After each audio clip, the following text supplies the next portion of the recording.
Hello दोस्तों, स्वागत करता हूं आज की इस वीडियो में। और आज की इस वीडियो में हम लोग क्लास 12th के फिजिक्स का हम लोग मॉडल पेपर का टॉप 70 मोस्ट इंपॉर्टेंट ऑब्जेक्टिव प्रश्न करने वाले हैं। और वही क्वेश्चन जो आपकी परीक्षा में बार बार पूछे जाते हैं। तो सभी स्टूडेंट इस वीडियो को अंत तक देखिएगा। तो चलिए वीडियो को शुरू करते हैं और इसका PDF आपको फ्री ऑफ कॉस्ट दिया जाएगा, ठीक है ना। तो चलिए पहला प्रश्न देखिए क्या है। किसी माध्यम की आपेक्षिक प्रायवैधुता होती है। आपेक्षिक प्रायवैधुता को एप्सिलॉन आर के द्वारा सूचित किया जाता है। ये होता है आपका एप्सिलॉन बट्टे एप्सिलॉन नॉट होता है, ठीक है। यानी ऑप्शन नंबर बिल्कुल ए नंबर सही जवाब हो जाएगा, ठीक है ना। आप सभी स्टूडेंट वीडियो को अंत तक देखिएगा तभी मजा आएगा। दूसरा प्रश्न देखिए, आवेश का बीमा क्या होता है। आवेश का बीमा जो होता है डायमेंशन क्या होता है, 80 होता है। ऑप्शन नंबर बिल्कुल ए हो जाएगा। तीसरा प्रश्न देखिए, स्थिर विद्युत क्षेत्र क्या होता है। बहुत बार परीक्षा में पूछा जा चुका है, संरक्षी होता है, ठीक है ना। अगला प्रश्न का जवाब दीजिए, क्या प्रश्न है। विद्युत द्विध्रुव आघूर्ण का एसआई मात्रक क्या होता है। काफी ज्यादा भिविया प्रश्न है, याद रखिएगा। कूलॉम मीटर होता है। क्या होता है। विद्युत द्विध्रुव आघूर्ण का एसआई मात्रक क्या होता है, कूलॉम मीटर होता है, जिसे पी के द्वारा सूचित किया जाता है।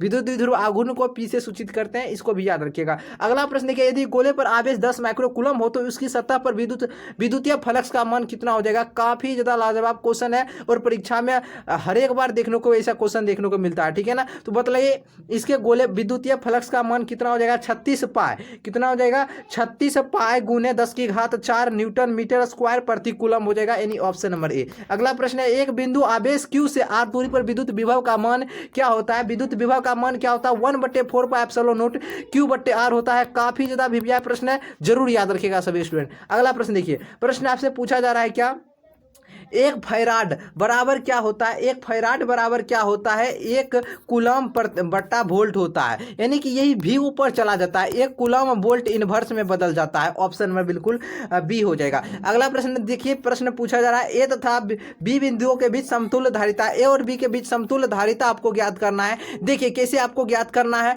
देखिए ये जो आपको धारिता, ये आपको परिपथ जो दिया गया है, इसमें आपको धारिता का मान निकालना है। कैसे निकालिए, देखिएगा इसको और इसको। देखिए ये दोनों जो है ना आपका किस क्रम में, ये दोनों आपका श्रेणी क्रम है। श्रेणी क्रम में क्या करते हैं, उसको बट्टे के रूप में जोड़ते हैं। यानी 1/r बराबर में जोड़िएगा 1/4 प्लस 1/4। एलसीएम ले लीजिए, 1/r बराबर कितना हो जाएगा 4, 1 + 1 हो जाएगा। तो 1/r बराबर कितना हो जाएगा 2/4 हो जाएगा। 2 एकम 2, 2 दूनी 4 हो जाएगा। तो r बराबर कितना हो जाएगा 2 हो जाएगा। r भी ऊपर जाएगा तो 2 भी ऊपर चला जाएगा। r बराबर कितना हो जाएगा, यानी ये दोनों की समतुल्य धारिता कितना हो जाएगा 2 माइक्रो फैराडे हो जाएगा। कितना हो जाएगा 2 माइक्रो फैराडे हो जाएगा इस दोनों की धारिता। अब देखिए ये दोनों इस तरह से चिपटा हो जाएगा और फिर ये और ये दोनों आपका समांतर क्रम में हो जाएगा। तो दोनों को समांतर क्रम में जोड़ दीजिएगा तो 2 और 2 कितना हो जाएगा।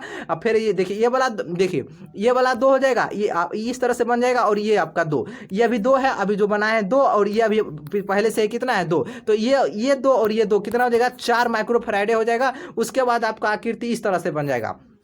उसके बाद आपका आकृति इस तरह से बन जाएगा। देखिए आपको बतला देते हैं, आपका आकृति इस तरह से बनेगा। ये हो गया ए और यह हो गया बी। ये पहले से ही 4 है तो ये आपका 4 हो जाएगा। ये भी पहले से इधर वाला 4 है और ये दोनों को जोड़कर अभी कितना बना है, ये भी 4 हो जाएगा। बीच वाला अभी ये जोड़े थे और ये दोनों 4 हो जाएगा, ठीक है। तो अब देखिए ये तीनों आपका श्रेणी क्रम है। तो श्रेणी क्रम में बट्टे के रूप में जोड़ते 1/r बराबर क्या हो जाएगा, 1/r बराबर हो जाएगा 1/4 प्लस 1/4 प्लस 1/4 हो जाएगा। एलसीएम 1/r बराबर क्या हो जाएगा, एलसीएम 4 हो जाएगा, 1 + 1 + 1 हो जाएगा, ठीक है। 1/r बराबर 3/4, r ऊपर जाएगा तो ये भी ऊपर चला जाएगा 4 भी। तो r बराबर क्या हो जाएगा 4/3 माइक्रो फैराडे। 4/3 माइक्रो फैराडे आपका आंसर हो जाएगा। देखिए 4/3 माइक्रो फैराडे ऑप्शन नंबर बिल्कुल भी हो जाएगा। चलिए डियर अगला प्रश्न देखिए, प्रश्न पूछा जा रहा है, यदि 100 वोल्ट तक आवेशित करने पर एक संधारित्र की संचित ऊर्जा 1 जूल हो तो संधारित्र की धारिता क्या होता है। इसकी संधारित्र की धारिता 2 × 10⁻⁴ फैराडे हो जाएगा। कितना हो जाएगा 2 × 10⁻⁴ फैराडे हो जाएगा। ऑप्शन नंबर बिल्कुल भी। अगर वीडियो अच्छा लग रहा हो तो लाइक कर दीजिएगा और इस चैनल पर पहली बार है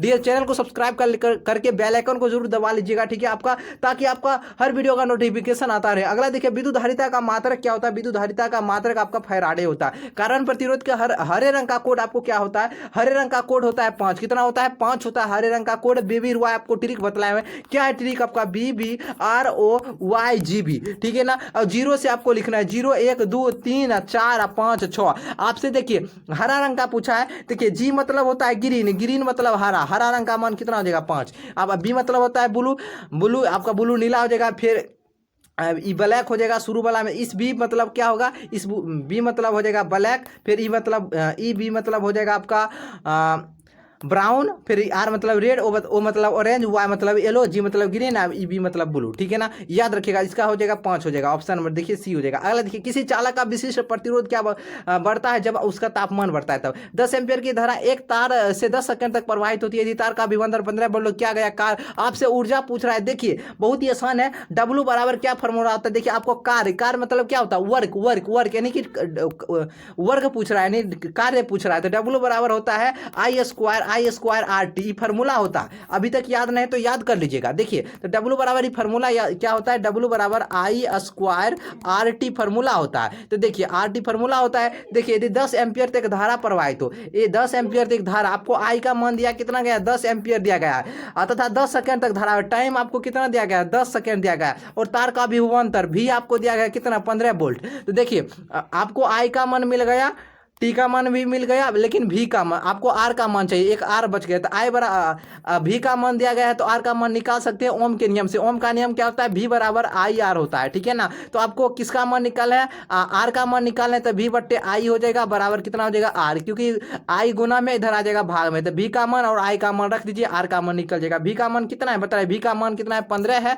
और बट्टा आई का मान कितना है, 10 है। 15/10 बराबर कितना हो जाएगा, आर हो जाएगा, यानी 15/10, 5 दूनी 10 हो जाएगा, 5 या 15, यानी 3/2 आपका आर का मान हो जाएगा, 3/2 आर का मान हो जाएगा। याद रखिएगा आर का मान कितना आ गया, 3/2 आ गया है। धारा का मान आपको 10 दिया गया है, और विभवांतर तो आई निकाले भी से, और टाइम आपको कितना गया, टाइम आपको दिया गया है कितना, 10 सेकेंड। बस W बराबर W बराबर I² RT पर बैठा दीजिए, W बराबर I² RT, ये फॉर्मूला पर बैठा दीजिए। आई का मान कितना है, आई का मान अभी जस्ट निकाले, आई का मान कितना है, 10 है, तो 10 गुने 10 हो जाएगा, 2 बार गुना हो जाएगा। आर का मान देखिए कितना, आर का मान 3/2 है। उसके बाद टी का मान कितना है, 10 है, तो 10 हो जाएगा। फिर काट दीजिए, देखिए 2 पंचे 10 हो जाएगा, फिर सभी को गुना कर दीजिए, 5 क्या हो जाएगा, 10 पचे 50, 50 दिया 150, 150 दूनी कितना हो जाएगा, 1500 जूल आ जाएगा आपका आंसर। बिल्कुल गुना कर दिए, 1500 जूल आ जाएगा, ऑप्शन में बिल्कुल ये हो जाएगा। ठीक है ना, अगला प्रश्न देखिए, क्या है, विद्युत हीटर में जिस तत्व का व्यवहार किया जाता है उसका नाम क्या है, निक्रोम नहीं, निक्रोम नहीं, नाइक्रोम होता है। क्या होता है, नाइक्रोम होता है। सभी स्टूडेंट याद रखिएगा, काफी ज्यादा VVI प्रश्न बनता है, ऑप्शन नंबर डी हो जाएगा। देखिए 25 वाट 220 वोल्ट तथा 100 वाट तथा 220 वोल्ट के दो बल्बों में प्रतिरोध ज्यादा किसमें होगा, 25 वाट के जो बल्ब होगा ना उसमें प्रतिरोध यानी रेजिस्टेंस जो होगा ना वो ज्यादा होगा। ठीक है ना, अगला प्रश्न देखिए, क्या सेल का विभव बल मापा जाता है, काफी ज्यादा VVI प्रश्न बनता है। सेल का विभव बल मापा जाता है विभव मापी के द्वारा, ऑप्शन नंबर डी। ठीक है ना, अगला प्रश्न देखिए, व्हिच स्टोन बीज से मापा जाता है, उच्च प्रतिरोध तथा निम्न प्रतिरोध दोनों मापा जाता है, यानी ऑप्शन नंबर हम समझ गए, ऑप्शन नंबर सी लगा दिए होंगे सभी स्टूडेंट, ऑप्शन नंबर सी हो जाएगा। डायनेमो के कार्य का सिद्धांत आधारित है, विद्युत चुंबकीय प्रेरण पर आधारित होता है। किस पर होता है, विद्युत चुंबकीय प्रेरण पर। अगला प्रश्न देखिए, चुंबकीय क्षेत्र में बी सदिश अवस्थित एम सदिश चुंबकीय आघूर्ण वाले धारा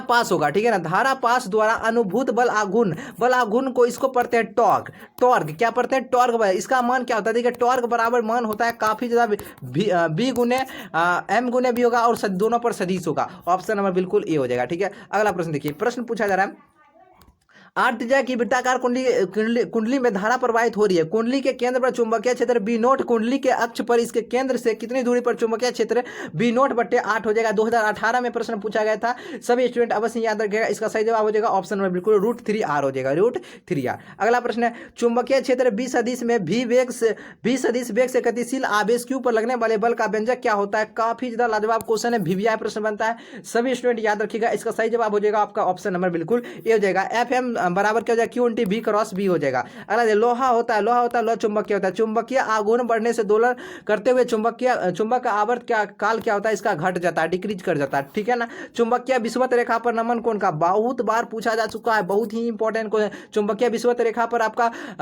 नतीजा नमन कोण का मान कितना होता है, इसका मान होता है 0 डिग्री, और पूछेगा ध्रुव पर तो 90 डिग्री। निकेल क्या होता है, लौ चुंबकीय। पृथ्वी के चुंबकीय ध्रुव पर नतीजा नमन कोण का मान 90 डिग्री, और विषुवत रेखा पर 0 डिग्री। दोनों को याद रखिएगा, प्रश्न बार बार पूछा जाता है। लेंज का नियम पालन करता है ऊर्जा संरक्षण का सिद्धांत का। ठीक है ना, लेंज का नियम पालन करता है? ऊर्जा संरक्षण का सिद्धांत। अगला स्वप्रेरकत्व का ऐसा मात्रक क्या होता है? डियर हेनरी होता है। क्या होता है? हेनरी। ऑप्शन नंबर बिल्कुल डी हो जाएगा। अगला पर हेनरी मात्रक क्या है? अभी तुरंत की है प्रेरकत्व का, यानी कि स्वप्रेरकत्व का मात्रक है। गैल्वेनोमीटर को वोल्ट मीटर बनाने में जरूरत किसका होता है? देखिए गैल्वेनोमीटर को वोल्ट मीटर जब बनाइएगा, देखिए जो गैल्वेनोमीटर है इसको जब वोल्ट मीटर बनाइएगा तो वोल्ट मीटर बनाएगा तो किसका जरूरी पड़ता है? जरूरी पड़ता है इसमें उच्च प्रतिरोध का, यानी हाई रेजिस्टेंस का प्रयोग होता है। क्या होता है? इसकी आवश्यकता पड़ता है। एलआर परिपथ का प्रतिबाधा क्या होता है? एलआर परिपथ का प्रतिबाधा क्या होता है? सभी स्टूडेंट अच्छे तरीके से याद रखिएगा। रूट अंडर हो जाएगा आपका R square plus omega square, इसको देखिए, इसको पढ़ेगा ओमेगा, इसको पढ़ेगा L, root under R square plus omega square L square हो जाएगा। ऑप्शन में बिल्कुल डी हो जाएगा, ठीक है ना। प्रतिघात का मात्रक क्या होता है? ओम। देखिए प्रतिरोध हुआ, प्रतिघात हुआ, प्रतिबाधा हुआ, तीनों का मात्रक ओम ही होता है। तप्त तारे मीटर मापता है, प्रत्यावर्ती धारा का मूल औसत वर्ग मान मापता है, ठीक है। यांत्रिक ऊर्जा को विद्युत ऊर्जा में बदलना क्या कहलाता है? इसे कहा जाता है, जब यांत्रिक ऊर्जा को हम विद्युत ऊर्जा में कन्वर्ट करते हैं तो क्या कहा जाता है?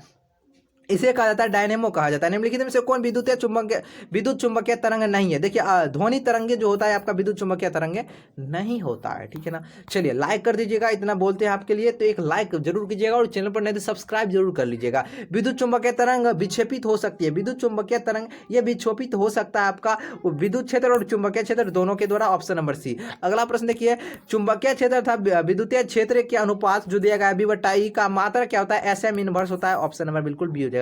कांच से हवा में प्रवेश करते समय किस प्रकाश का क्रांति कोण सबसे कम होता है? बैगनी रंग के लिए। बैगनी रंग के लिए हो जाएगा ऑप्शन नंबर ए। हीरा का परिवर्तन कितना होता है? चलिए 39 का जवाब आप सही बतला दीजिएगा वीडियो के कमेंट बॉक्स में। 39 का जवाब जरूर बतलाइएगा। हीरा का बहुत ही आसान सवाल पूछे हैं, बतलाइएगा। एक लेंस की फोकस दूरी 20 सेंटीमीटर, इसकी क्षमता डायोप्टर में आपको बतलाना है। लेंस की क्षमता का मात्रा क्या होता है? डायोप्टर। इसकी डायोप्टर हो जाएगा 5 डायोप्टर हो जाएगा, ठीक है ना। अगला दो लेंस जिनकी क्षमता -15 डायोप्टर तथा 5 डायोप्टर संयुक्त करने पर समायोजन की फोकस दूरी क्या होगी? समायोजन की फोकस दूरी आपका क्या हो जाएगा? -10 सेंटीमीटर हो जाएगा, ठीक है ना।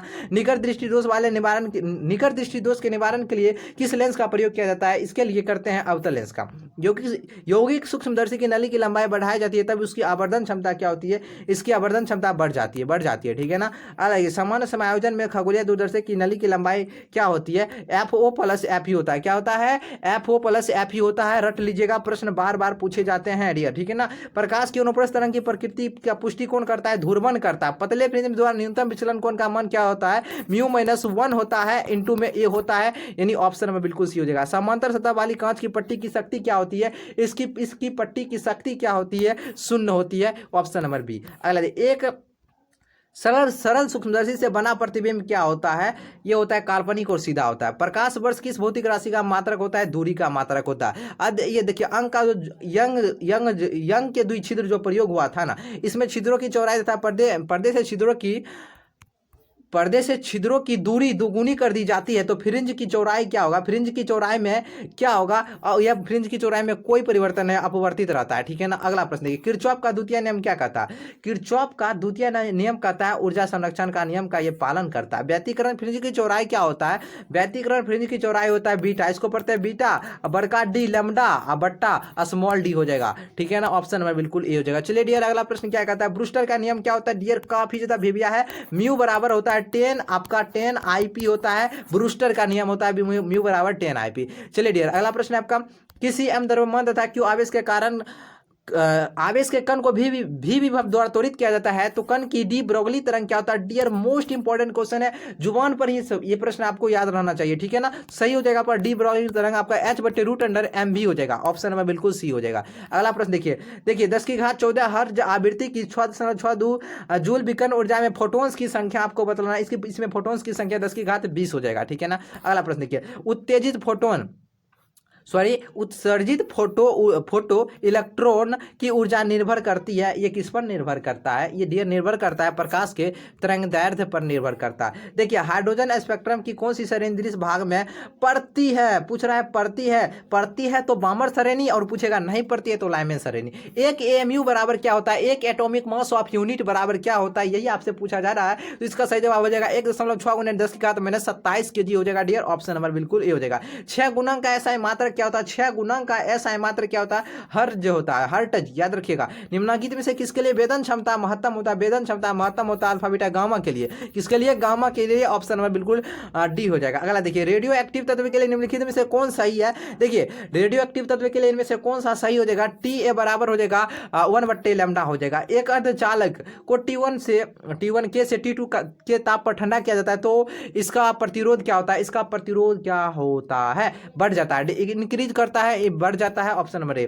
पी टाइप का अर्धचालक बनाने के लिए जर्मनियम को डोपित किया जाता है, इसको डोपित किया जाता है गैलियम से डोपित किया जाता है। अगला प्रश्न, दिया गया सत्यता सारणी किसे निरूपित करता है, ये निरूपित किसे करता है, किस गेट को निरूपित करता है, ये किसी भी गेट को निरूपित नहीं करता है, ठीक है ना, किसी भी गेट को निरूपित नहीं करता। अगर कहिएगा और गेट के बाद, देखिए और गेट में अगर 0 + 0 है तो यहाँ कहिएगा 0 नहीं, यहाँ पर 1 होना चाहिए, यहाँ पर 0 + 1 है ना, इसका मतलब क्या हुआ 0 + देखिए 0, अगर देखिए 0 गुना 0 कीजिएगा तो कहिएगा 0 होगा, नहीं यहाँ पर 1 हो जाएगा। जब आप पढ़िएगा ना क्या जो आपका लॉजिक गेट वाला चैप्टर है इसमें आपको पढ़ाया जाएगा, ये सब है और गेट नॉर गेट, ठीक है ना, बुलियन व्यंजक ये सब भी होता है। ताप बढ़ने से अर्धचालक का विशिष्ट प्रतिरोध क्या होता है, ताप बढ़ता है तो अर्धचालक का विशिष्ट प्रतिरोध क्या होता है, कहिएगा इसका विशिष्ट प्रतिरोध आपका घट जाता है। नॉर गेट का बुलियन व्यंजक क्या होता है, देखिए और गेट का याद रखिए, और गेट का होता है A + B = Y और इसे n के बदले रैकरिंग चढ़ा दीजिए, यह आपका नॉर गेट का बुलियन व्यंजक हो गया, ठीक है ना। यानी देखिए ऑप्शन नंबर कहाँ है,